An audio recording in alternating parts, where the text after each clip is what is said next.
బోరబండలో సర్దార్ ఆత్మహత్య విషయంలో స్థానిక ఎమ్మెల్యే మాగంటి గోపీనాథ్ తనపై కుట్ర చేస్తున్నారని బోరబండ కాంగ్రెస్ కార్పొరేటర్ మాజీ డిప్యూటీ మేయర్ బాబా ఫసియుద్దీన్ ఆరోపించారు. సర్దార్ తనకు సోదరుడి లాంటివాడని, తన మరణానికి తాను కారణం కాదని తెలిపారు. జీహెచ్ఎంసీ ప్రధాన కార్యాలయం వద్ద సర్దార్ మరణంపై స్పందించిన బాబా ఫసియుద్దీన్ సర్దార్ మృతి తనను తీవ్రంగా కలిచివేసిందని కంటతడి పెట్టుకున్నారు. సర్దార్ మరణంపై పోలీసులు దర్యాప్తు చేస్తున్నారని, ఈ విషయంలో మాగంటి గోపీనాథ్ శవ రాజకీయాలు చేస్తూ తనను చంపేందుకు కుట్ర చేస్తున్నారని ఆరోపించారు. సర్దార్ నా తమ్ముడి లాంటి వాడు చనిపోవటం చాలా బాధాకరమైన విషయం.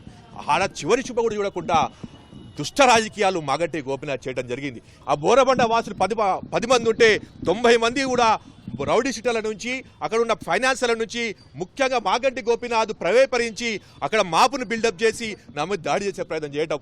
ఇది ఏమో దాడిగా సిద్ధంగా ఉన్నా కానీ చివరిగా నా తమ్ముడు సర్దార్ యొక్క చివరి చూపు చూద్దాన్ని కూడా నన్ను చివరి చూపు చూడనీయకుండా చేయడం జరిగిన బాధాకరంగా ఉంది. బిక్కున మా కుటుంబ సభ్యులు కానీ నేను కానీ ఎప్పుడు ఏ క్షణంలో ఏమవుతుందని భయభ్రాంతులకు గురవుతున్నాను. పూర్తిగా కూడా నన్ను హత్య చేసే ప్రయత్నం జరుగుతుంది.